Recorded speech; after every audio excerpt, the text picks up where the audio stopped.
que esa vez le puse puro electro, que se encuentra en electro. ¿Electro? Electro, puro electro. ¿Va a venir electros?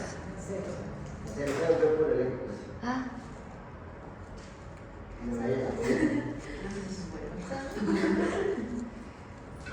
No, me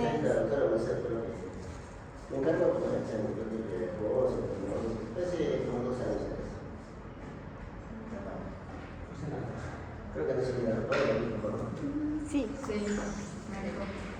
¿Me acuerdo, no?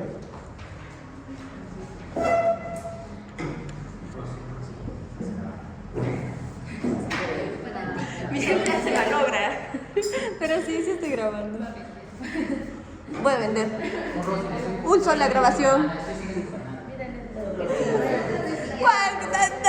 No subí ni un suscriptor.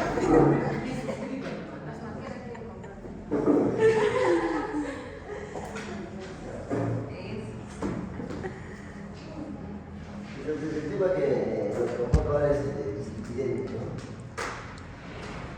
Entonces, seguramente ustedes ya conocen algo del tema. En realidad, el eje principal es el colesterol, ¿no es cierto?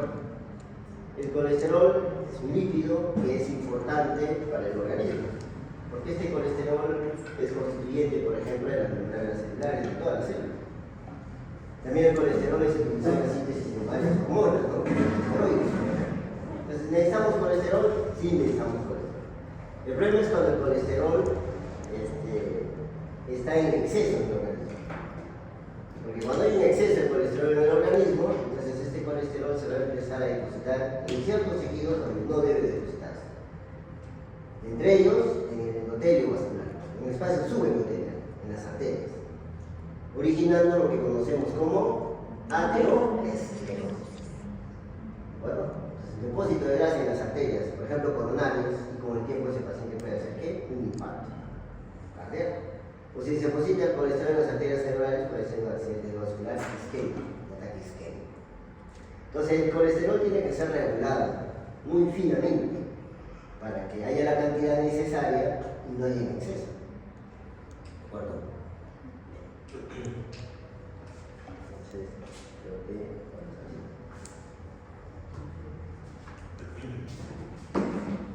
ya. El colesterol, les presenta la molécula de colesterol, es su fórmula química. Viene del griego coles, que significa bilis, y estéreos, que significa sólido. Es una molécula de hidrógeno, o sea, no se mezcla con el agua, ¿de acuerdo? Es un lípido. Entonces, para que este colesterol pueda circular por en la sangre, que es líquido, necesita tener una conformación especial. Es sintetizar el retículo endoplásmico de todas las células.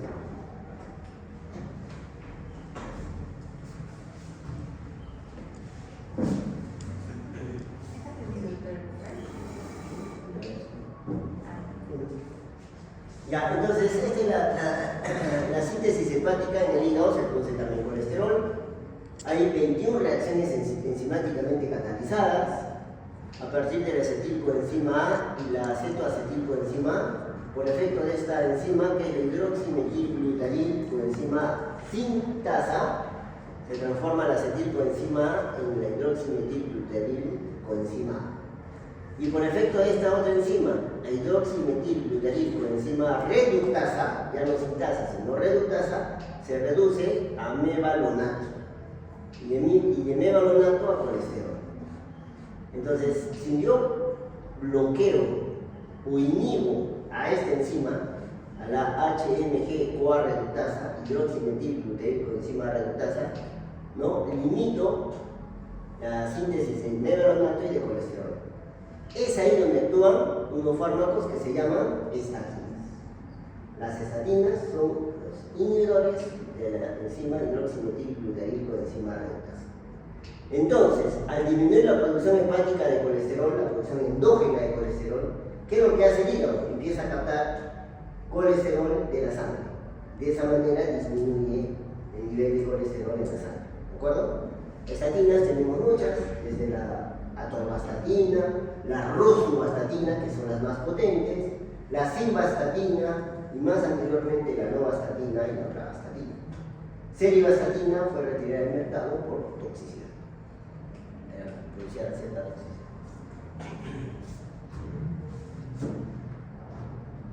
Bien, ¿cuáles son las fuentes del colesterol? ¿De dónde viene el colesterol? Ya hemos dicho, el colesterol puede venir de una fuente exógena, que es cuando uno ingiere, ¿no?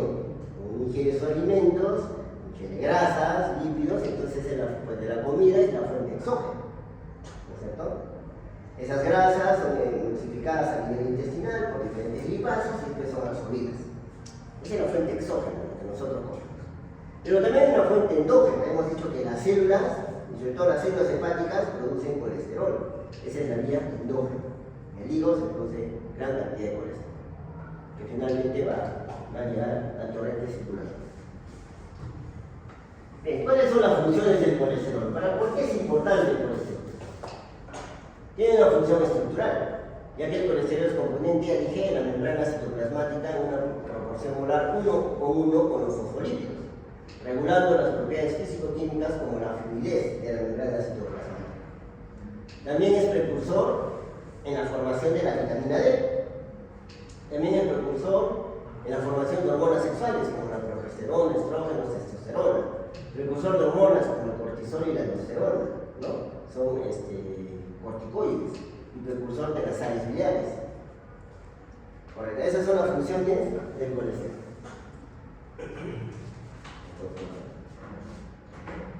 Bien, pero cuando el colesterol abunda en el organismo, el exceso de este colesterol se deposita en los tejidos extrahepáticos, sobre todo en el espacio subendotelial de las arterias. Es una arteria en donde el espacio subendotelial, debajo del endotelio, en la capa íntima de las arterias, se deposita originando aterosclerosis, que es perjudicia. Se forman inicialmente estrías grasas y después placas de colesterol, placas de aterosclerosis. Entonces, el colesterol tiene que ser regulado. La producción del colesterol es regulada por la concentración en el retículo sarcoplásmico, de tal manera que una alta ingesta de colesterol conduce a una disminución en la producción endógena del colesterol. Y una baja producción de colesterol endógeno promueve una mayor absorción exógena del colesterol. Esto es regulado, ¿de acuerdo? Bien, hay mecanismos reguladores como estas proteínas que se encargan de detener la síntesis intracelular del colesterol. Sigamos avanzando. Eso es la manera de un repasito. Ahora sí. Esta les presento, jóvenes, la estructura de las lipoproteínas. Como hemos dicho, el colesterol no es miscible en medio óseo, no puede ser transportado en medio óseo como la sangre. Para que pueda movilizarse el colesterol, tiene que formar una lipoproteína. La proteína le da fluidez para que pueda moverse el colesterol dentro del organismo. Y entonces, los ésteres de colesterol quedan secuestrados, por decirlo allí, dentro, en el núcleo de la lipoproteína. Y periféricamente están las apolipoproteínas, las proteínas, y los fosfolípidos. Los triglicéridos, que son ácidos grasos, están dentro del núcleo de la lipoproteína. Entonces, esta estructura de la lipoproteína permite, es como decir que al colesterol se le unen proteínas, ¿no? Para que pueda ser miscible en medio óseo, como la sangre pueda ser movilizada. Si no, el colesterol no va a poder movilizarse en el torrente circulatorio. Tienen que adherirse estas proteínas, que son apolipoproteínas. Y dependiendo del tipo de proteína que se une, yo voy a clasificar a las moléculas lipídicas, como kilomicrones, por ejemplo, cuando tienen ApoB45. Las LDL tienen ApoB100, ¿correcto? Las HL tienen ApoA. Entonces yo puedo clasificar a las lipoproteínas de acuerdo a qué Apo tienen, ¿no? Correcto. Y entonces estas son los tipos de lipoproteínas. La más grande de todas es el kilomicrón. ¿De acuerdo? Es el kilomicrón. Es la más grande, pero es la menos densa. Su densidad es menor a 0.95 gramos por litro. Bien, el componente principal de kilomicrones, pregunta de examen, es triglicéridos. kilomicrones básicamente están construidos de triglicéridos, ácidos grasos. Y su APO principal es la B48. Esta es su proteína, B48, que la distingue. Después tengo más pequeñas, las VLD, que es las lipoproteínas de muy baja densidad, ¿no? Very low density lipoprotein. ¿No? Tienen esta densidad más, ¿no? La densidad es un poco mayor que la de los kilomicrones. Tienen una movilidad electroforética pre-beta, tienen triglicéridos también en su interior, y el APO que las caracteriza es el ApoB5, pero también tienen ApoC y ApoB. Después tenemos las IDL, que las lipoproteínas de densidad intermedia. Movilidad electroforética beta, contienen colesterol y triglicéridos. Fíjense, mientras que el kilomicrón tenía sobre todo triglicéridos, la BLD tiene triglicéridos, ya las IDL tienen colesterol, transportan colesterol. Y su APO característica es la BC. Y acá está el LDL, ¿no? El malo de la película, ¿no? El conocido como colesterol malo, ¿no? La low density lipoproteína, la lipoproteína de baja densidad. ¿No? Tiene movilidad electroforética beta. Tiene fundamentalmente ¿qué? Colesterol. Ya no tiene triglicéridos. Las LDL que transportan colesterol. Por eso son las perjudiciales. Porque llevan este colesterol a depositarse en tejidos extrahepáticos cuando hay en exceso. Y su APO característica es la BC. En algunos países no todos han LDL en sangre, sino de frente a dos a qué? ApoB5. Su APO. Y las HL son las buenas de la película, ¿no? El colesterol bueno, ¿no? La high density lipoprotein, ¿no? Es pequeñita, tiene una forma esférica, tiene una movilidad electroforética muy densa, pues high density lipoproteína, tiene una movilidad electroforética alfa y tiene ácidos colesterol y fosfolípidos. Y su APO característica es la APO. Y la APO pero sobre todo APO. No se olviden, kilomicrones ApoB48, BLL, IDL y LDL ApoB100 y HL colesterol bueno, sobre todo ApoA. Correcto. Transporte del colesterol. Por ser insoluble en agua, no miscible, no mezclable en agua, el transporte en un medio acuoso como la sangre ocurre gracias a la unión a proteínas, formando un complejo conocido como lipoproteínas. Esta es una lipoproteína. El colesterol está dentro del núcleo, junto con los triglicéridos. Más periféricamente están los fosfolípidos y las APO. Estas son las APOs, el componente proteico de las lipoproteínas. Estas lipoproteínas son partículas esféricas con los lípidos hidrofóbicos, colesterol esterificado y triglicéridos en el centro, y rodeados por una capa externa de lípidos polares, fosfolípidos. Más proteínas específicas en la superficie, son las apolipoproteínas. Gracias a esta conformación puede movilizarse el colesterol en un medio acuoso como la sangre. Correcto. Ahora, en el transporte de los lípidos, yo tengo dos vías. La vía exógena, la vía endógena, en realidad son tres vías: la vía exógena, la vía endógena y el transporte reverso del colesterol. La vía exógena, los lípidos de la dieta, los lípidos que ingerimos, son transportados al tejido adiposo y muscular por los kilomicrones. Entonces, ¿qué es lo que hacen los kilomicrones? ¿Dónde se ensamblan los kilomicrones? En el intestino. Estos kilomicrones que se ensamblan en el intestino captan a los triglicéridos, a los ácidos grasos libres, al colesterol, y forman la lipoproteína conocida como kilomicrones, que se producen en el intestino. Entonces estos kilomicrones transportan este colesterol y estos triglicéridos, ¿no es cierto?, al tejido adiposo y al tejido muscular, perdiendo su contenido lipídico y de triglicéridos sobre todo. Y entonces el kilomicrón se transforma en un remanente de kilomicrón que es captado por el hígado, porque en el hígado reconoce el receptor B48 del kilomicrón y lo recibe al kilomicrón. La vía endógena, el colesterol y los triglicéridos empiezan en el hígado, mientras que la vía exógena empieza en el intestino con kilomicrones, la vía endógena empieza en el hígado, en el examen.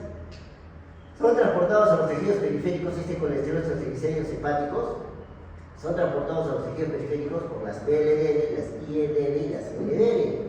Ya sabemos, ¿no?, que sobre todo las LDL tienen colesterol. Receptores específicos de las LDL en las membranas celulares de los hepatocitos y otras células extrahepáticas remueven gran parte de las LDL y del colesterol en el plasma.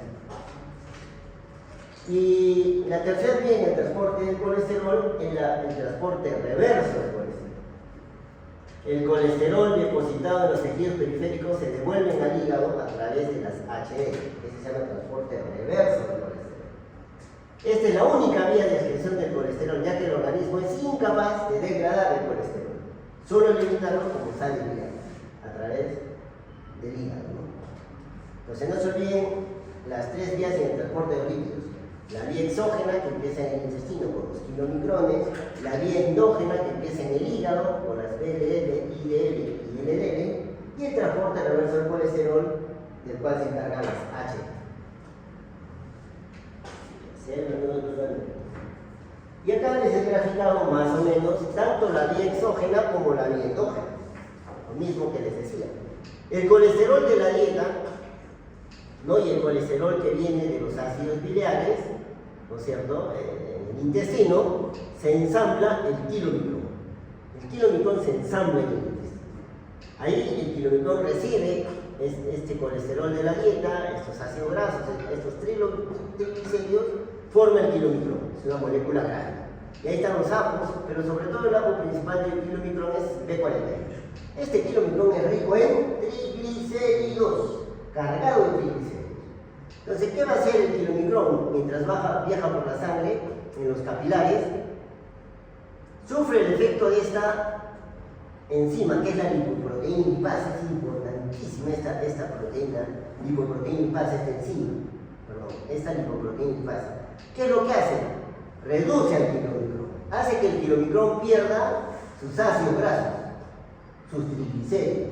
¿Y dónde van a ir esos triglicéridos? ¿A dónde van a ir esos triglicéridos del kilomicrón? A las células musculares, en donde se van a almacenar y es fuente energética, ¿no?, para el metabolismo mismo de las células musculares, ¿no? Entonces el kilomicrón pierde sus triglicéridos por efecto de la lipoproteína lipasa, y lo que queda de kilomicrón se conoce como remanente de kilomicrón.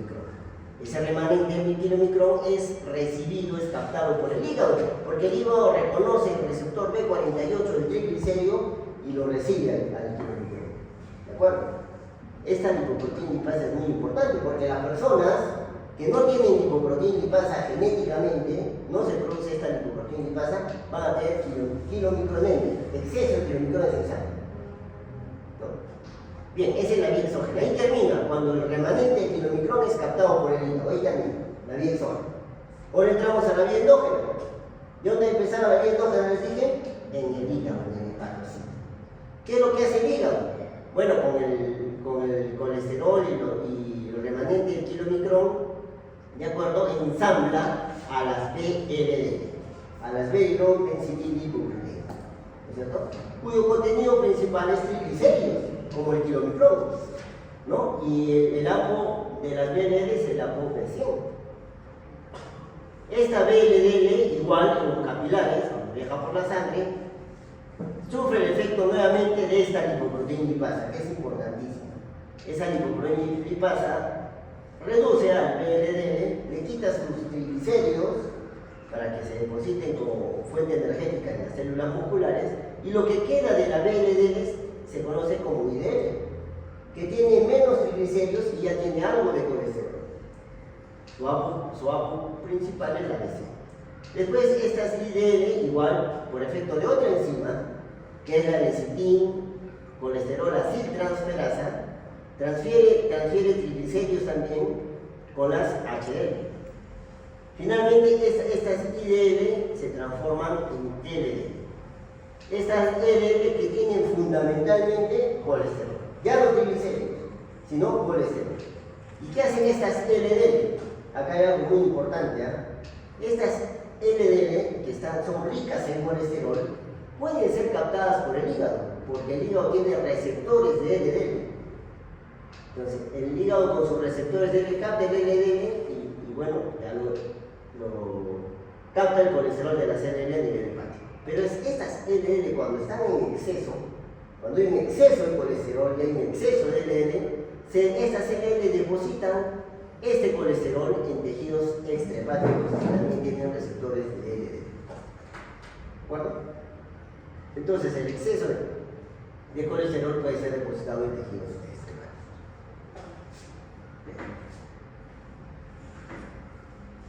Pero el colesterol es un factor de riesgo, realmente es un factor de riesgo. Tener exceso de colesterol en la sangre es un factor de riesgo. Todos los estudios han demostrado que sí, que cuando uno tiene un exceso de colesterol en la sangre, tiene mayor riesgo relativo de enfermedad cardiovascular. Y miren el punto de corte. Bueno, el riesgo relativo es uno, no hay problema, no hay diferencia. Cuando el colesterol en sangre es 200 miligramos por decilitro. Pero si este colesterol sanguíneo sube a 250, miren dónde está el riesgo cardiovascular de eventos. 2. Y si sigue subiendo el colesterol a 300 miligramos por decilitro, miren dónde está el riesgo relativo de enfermedad cardiovascular. 4. Entonces hay una relación casi lineal entre aumento de colesterol sanguíneo y eventos cardiovasculares. Entonces, ¿la hipercolesterolemia es un factor de riesgo para enfermedad cardiovascular? Sí, claro que sí. Bien, entonces, la partícula que se encarga de transportar, la lipoproteína que se encarga de transportar el colesterol, ¿cuál es? LDL, ¿no es cierto? LDL. Entonces, el colesterol de las LDL constituye entre el 60 al 70% del colesterol plasmático. O sea, casi la mayoría del colesterol está dentro de las LDL, menos entre las IDL y las VDL, más en las LDL, ¿no? Digamos que la LDL repleta de colesterol. Ahora, el 70% de este colesterol de las LDL son captadas por el hígado, ¿no es cierto? Ya dijimos, el hígado capta LDL, el 70% es captado por el hígado. ¿Qué pasa con el 30% restante? A través de los receptores de LDL, que reconocen la apovesión.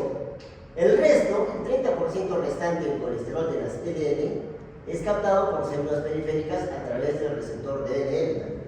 Células periféricas pueden captar LDL porque también tienen receptor de LDL. Este receptor de LDL fue identificado en 1982 por Goldstein y Brown. Ellos fueron quienes identificaron el receptor de las LDL. ¿Es de vital importancia este receptor LDL? Claro, porque si no hay receptor de LDL, ¿qué pasaría? Si el hígado no tuviera receptor de LDL y los tejidos extrahepáticos no tenían receptor de LDL, todo ese LDL, ese colesterol de las LDL se van a depositar en otros sitios. ¿Dónde? En las arterias. Por ejemplo, en las hipercolesterolemias familiares. No hay receptores de LDL. Son recién nacidos que tienen colesterol de 1000, 1200, 2000. Ateromatosis prematura. Entonces, para que este colesterol de las LDL sea captado por el hígado de los tejidos extrahepáticos, necesita ese receptor.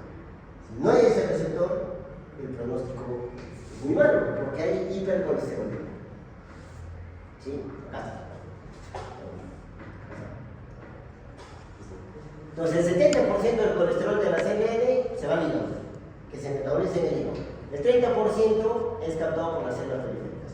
¿Quién descubrió el receptor de LDL? Goldstein y Brown. Me parece que les dieron el premio Nobel de Medicina por este importantísimo hallazgo.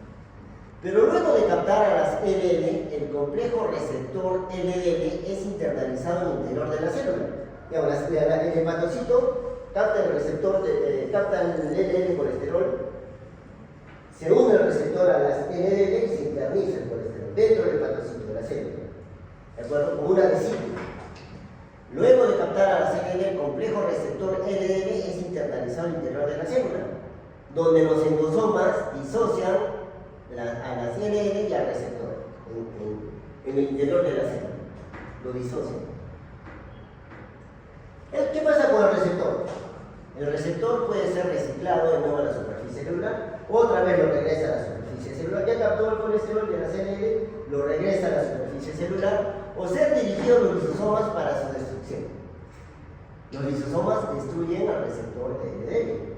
¿No? En este proceso interviene esta proteína convertasa llamada PCSK9. ¿Qué hace esta enzima? La PCSK9 degrada el receptor. elimina el receptor. ¿De acuerdo? Y entonces ahora hay medicamentos, esto es importante chicos, ahora hay medicamentos, se han desarrollado medicamentos que inhiben a la enzima. Inhiben a la enzima. ¿Correcto? ¿Y qué pasa si inhiben a la enzima, a la PCSK9? Ya no va a poder degradar el receptor. Entonces el receptor va a ser reciclado nuevamente, va a aumentar la cantidad de receptores de LDL y va a captar más colesterol de la sangre. Jóvenes, esta es una terapia innovadora en el tratamiento de las leves, inhibidores de la enzima PCSK9 que degrada el receptor LDL para aumentar los receptores. Lamentablemente estos medicamentos son costosísimos, solo se administran por vía endovenosa, pero bajan colesterol mucho más que las estatinas. ¿De acuerdo? Porque al tener más receptores voy a captar más LDL colesterol. El exceso de LDL no captado por su receptor específico, el hígado capta LDL colesterol, tejidos extrahepáticos captan LDL colesterol, pero el exceso no captado por el receptor específico, junto con las PLL y las IDL que permanecen en el plasma, pueden atravesar la pared endotelial y ser retenidos por proteoglicanos del espacio subendotelial y ser captados por el receptor barredor, iniciando así el proceso aterosclerótico. Es decir, el exceso de colesterol de la LDL que no fue captado por los receptores hepáticos o de otros tejidos extrahepáticos puede ser depositado en el espacio subendotelial mediante este receptor barredor, iniciando el proceso aterosclerótico. Y hay una lipoproteína, que es una lipoproteína muy pequeñita, similar a la LDL, que es muy aterogénica. Muy aterogénica. Bien. Entonces, el exceso de colesterol LDL en el plasma conduce al depósito de colesterol en la pared arterial donde es oxidado.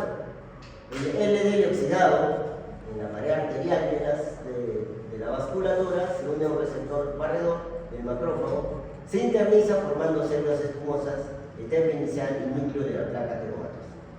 El exceso de LDL colesterol, el exceso de colesterol es captado entonces por este receptor barredor, se internaliza dentro en el espacio subendotelial y forma inicialmente la estría grasa y después la placa ateromatosa, iniciando el proceso de aterosclerosis. Niveles altos de LDL colesterol se asocian a enfermedad aterosclerótica, siendo el determinante más relevante en la patología de la enfermedad coronaria. Y eso es así. ¿No? Esa es la aterosclerosis. Como decía un profesor, ¿no? Nosotros vamos a tener aterosclerosis de todas maneras. ¿No? Probablemente nacemos con arterias limpiecitas y con el paso del tiempo van depositando esas estrías grasas. ¿Por qué? Por la dieta, la mala alimentación, el exceso de ácidos grasos saturados, por el estrés, la hipertensión, el tabaquismo, el alcohol, el sedentarismo, la obesidad, la diabetes, no simultáneo. Ese es un proceso aterosclerosis. Bien. Entonces, probablemente cuando uno nace con una arteria normal, por diferentes factores de riesgo, como la edad, el sexo, antecedentes familiares, el colesterol elevado, el tabaquismo, hipertensión arterial, diabetes, obesidad, sedentarismo, flujo de riesgo, no se van depositando el colesterol en el espacio subendotelial, como estrías grasas. Al pasar el tiempo se va produciendo una placa fibrosa, una placa aterosclerótica con un polinucleolipídico, acá está la placa aterosclerótica, y cuando esta placa aterosclerótica se accidenta, por decirlo de alguna manera, se inflama, se rompe la placa aterosclerótica, el componente lipídico se expone a las plaquetas y a los factores de la coagulación, ¿y qué pasa? Se forma un trombo. Hay ruptura de placa fisura con formación de trombo. Y si esta es una arteria coronaria, ¿qué pasa? Un infarto. Y si es una arteria cerebral, un ACV. Finalmente, infarto, muerte, acción cerebrovascular, etc. Entonces hay que corregir nuestros factores de riesgo cardiovascular, entre ellos el colesterol elevado. Bien. Entonces, pero ahí viene el HDL colesterol, que es el bueno de la película, ¿no? La lipoproteína de alta densidad. Los mamíferos no poseen enzimas que degraden el colesterol, no podemos una enzima que elimine el colesterol, que lo degrade, ¿no? y lo podemos eliminar como ácidos biliares hacia el intestino. En tejidos periféricos, se requiere un sistema de transporte reverso que lo transporte desde los tejidos hacia el hígado, donde es reutilizado para la síntesis de ácidos biliares. Hay que llevar todo este colesterol de regreso al hígado. Transporte reverso del colesterol. Este proceso es mediado por las HDL, las lipoproteínas de alta densidad, junto con esta enzima, la acetilcolesterol acetiltransferasa. Muy importante porque permite que las HDL se carguen de colesterol, ¿no? Y envíen ese colesterol de regreso al hígado a través de las IDL o las BLL. Entonces eso es lo que ocurre, ¿no es cierto? Este colesterol en exceso que está en la vasculatura, digamos, ¿no? Es captado por este HDL naciente que tiene forma discoidal y que tiene ApoA1, ¿no es cierto? Por efecto de la acetilcolesterol acetiltransferasa se transforma en una HDL madura que tiene forma esférica, ¿no? Que es rica en colesterol. Esta HDL puede, mediante este receptor barredor, depositar este colesterol al hígado para que el hígado lo elimine a través de la piel como ácidos biliares. Pero también puede intercambiar ese colesterol hacia las BLL y las LDL para que éstas la regresen también nuevamente al hígado y sean secretadas. Entonces se llama el transporte de reverso al colesterol. Bien. ¿Cuál es el concepto de dislipidemias? Porque el tema es dislipidemias. Es un conjunto de alteraciones metabólicas que se manifiestan por cambios en la concentración de los lípidos plasmáticos. ¿Y cuáles son los lípidos plasmáticos? Colesterol y triglicéridos. Se asocian con riesgo para el desarrollo de aterosclerosis y enfermedad cardiovascular.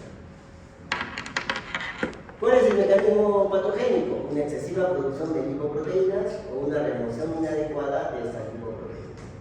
Causas primarias o genéticas y causas secundarias como enfermedades metabólicas, fármacos, dieta inadecuada y mixto también puede haber ambas. El diagnóstico. ¿Cómo establecemos el diagnóstico de una dislipidemia? Pues hay que determinar en ayunas dosar los niveles de colesterol total, de LDL, de HDL y de triglicéridos. En algunos laboratorios dosan las APOs, más que los otros. Si quiero ver cuánto de LDL hay, ApoB100. De HDL, ApoA 1. Triglicéridos, B48.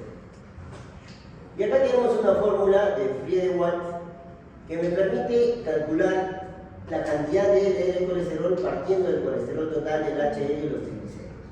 Porque muchos laboratorios no nos dan LDL colesterol, entonces yo lo puedo calcular. Entonces, colesterol total menos HDL más triglicéridos entre 5. Entonces, sumo el valor de triglicéridos más HDL entre 5 y le resto del colesterol total. Y ya tengo el valor de LDL. Esa es la fórmula de Friede-Watt. Esta fórmula solo se aplica cuando los triglicéridos son menores de 400. Cuando los triglicéridos son mayores de 400 ya no se pierde validez esta fórmula. Pero es para calcular el nivel de LDL colesterol. Fórmula de Friede-Watt. Muy sencilla esa.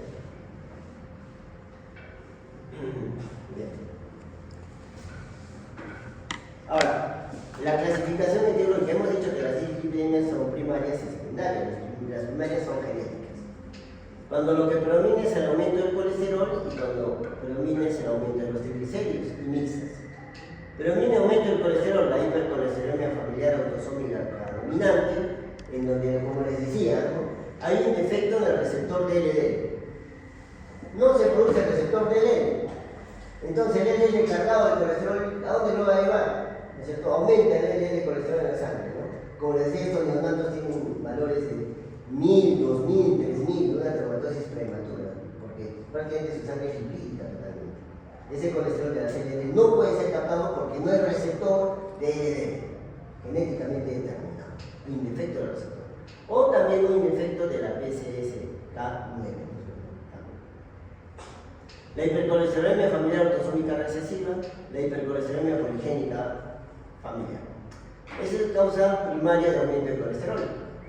Causa primaria de aumento de triglicéridos, la hipertriglicemia familiar, hipertriglicemia esporádica y la kilomicronemia, ¿no? Aumento de kilomicrones y de LDL, ¿no? ¿Se acuerdan cuando hay deficiencia de lipoproteína y lipasa?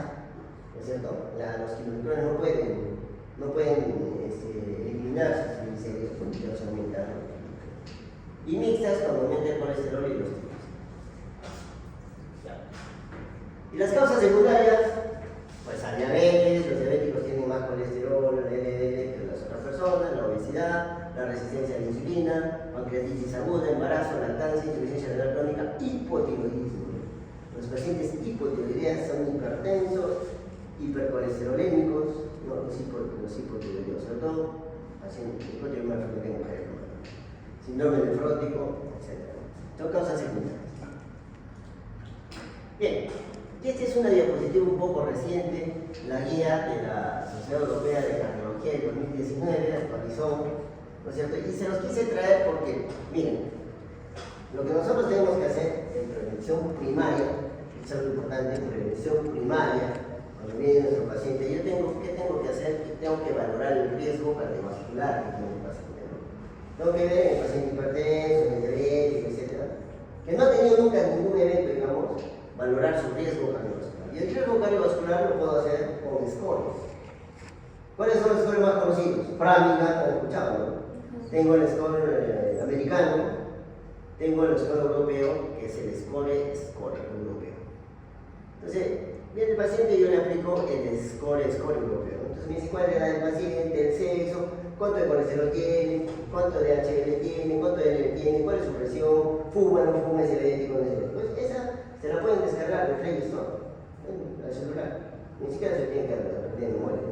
Ponen el score de riesgo cardiovascular y empiezan. El europeo, el americano, todo.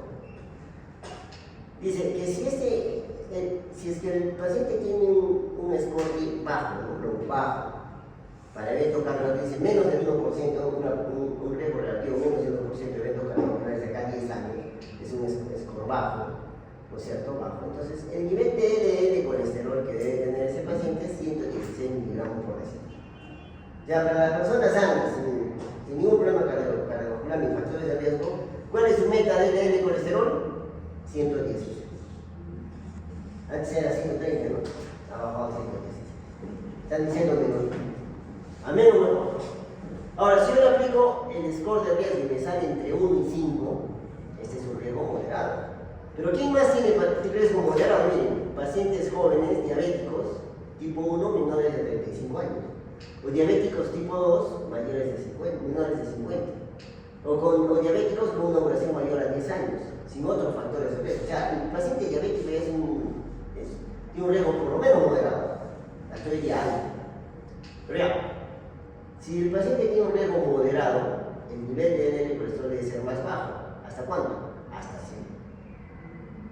Si ese paciente tiene más de 100, yo le voy a tratar. Riesgo bueno.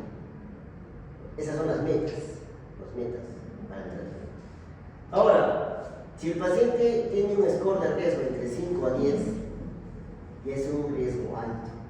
O si es un paciente que tiene otros factores de riesgo, es diabético con daño de órgano blanco, que tiene una falla renal moderada, etcétera, que tiene una presión arterial mayor a 180 o 110, ya es un riesgo alto. El paciente con riesgo alto, la meta debe ser más baja, 70 de LDL colesterol. Y si es un paciente con riesgo muy alto, es un score de riesgo más de 10%, riesgo muy alto, es un paciente que ha hecho un infarto, es un paciente que ha hecho un ACV, entonces el nivel de LDL colesterol debe ser mucho más bajo, hasta 5,25. Se dan cuenta que mientras mayor el riesgo cardiovascular, el nivel de colesterol objetivo debe ser más bajo, debe ser más exigente en llegar a la meta. Bueno, si tiene un diabético no complicado, él debe tener LDL menos de 100. Si tiene ya un diabético ya con microalbuminuria, con daño renal, con diabetes, debe ser menos de 70. Si el paciente ya ha tenido un infarto o un ACV, debe ser menos de 55. Para la población que no tiene factores de riesgo, que no ha tenido eventos cardiovasculares, debe ser menos de 116. ¿De acuerdo? Esta es una realidad priorizada. ¿Cuál es el tratamiento? Conocer la causa, identificarla y tratarla. Suspender la ingesta de alcohol y tabaco, hacer ejercicio regular, la dieta debe ser hipograsa, evitar el consumo de grasas saturadas, carne o pueden consumir aceites vegetales, no hay ningún problema, carne de pollo, carne de pescado, ¿de carne de pescado corta bastante ácido omega 3 y 6. Evitar el azúcar y harinas, reducción de peso, harinas, dieta tipo grasa para disminuir colesterol, harinas y azúcar para disminuir triglicéridos. Reducción de peso, cuando esto no es suficiente, tratamiento farmacológico. Y el tratamiento farmacológico ya lo realizamos. En primera línea están las estatinas, que son los inhibidores de la enzima hidroximetilglutarilcoenzima reductasa. ¿No es cierto? Tenemos la atorvastatina, la simvastatina, rosuvastatina. Disminuyen hasta un 60% del colesterol LDL. Un muy buen efecto, pero depende de la dosis. Si yo le doy, por ejemplo, a un paciente 20 miligramos de atorvastatina, voy a reducir un 20% del colesterol LDL. Si yo le doy 40 miligramos de atorvastatina, voy a disminuir un 40%. Y si yo le doy 80 miligramos, voy a reducir un 60%. Dosis de y reducen modestamente los triglicéridos. ¿Cuáles son las reacciones adversas medicamentosas de las estatinas? Hepatotoxicidad 1-2% y miositis muy infrecuente 0.1%. Bien. Ahora, también el tratamiento farmacológico considera el uso de los fibratos. Los fibratos jóvenes se utilizan no para bajar colesterol, sino para bajar triglicéridos. ¿Por qué? Porque activan, ¿se acuerdan de la lipoproteína lipasa? Activan a la lipoproteína lipasa y hacen que los micrones pierdan sus triglicéridos y que las PDL pierdan sus triglicéridos. ¿Y a dónde van esos triglicéridos? A las células musculares, fuente energética. Ciprofibrato, fenofibrato. Reducen hasta un 50% los triglicéridos, aumentan hasta un 25% las HDL y están indicados en el aumento de los triglicéridos con HDL bajo. Y también tenemos unos fármacos derivados del ácido nicotínico que también pueden ser utilizados para disminuir triglicéridos.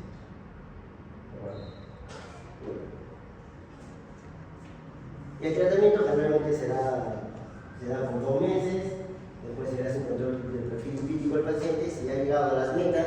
¿Y cuáles son las metas? Si ha llegado a sus metas de acuerdo a su perfil de riesgo, podemos suspender y solo queda con dieta, o desde que no ha llegado a las metas puede seguir tomando, entonces puede tomar indefinidamente también el tratamiento. De hecho, los pacientes coronarios, los que han tenido ya infarto, por ejemplo, que tienen riesgo muy alto, deben de tomar su estatina siempre, porque es difícil llegar a esta meta, 55 miligramos. 55 miligramos de LDL es bajísimo. Me parece que es el otro nivel. Sí. Bien, bueno, no sé si hubiera alguna pregunta. ¿Está claro? ¿Cómo la hipertensión primera predispone a aterosclerosis? Bueno, la madre del cordero es la disfunción endotelial. Todos esos factores de riesgo que hemos mencionado inicialmente producen disfunción del endotelio. Lo que debemos de llevarnos a la casa, así, lo voy a llevar a la casa, lo puede grabar.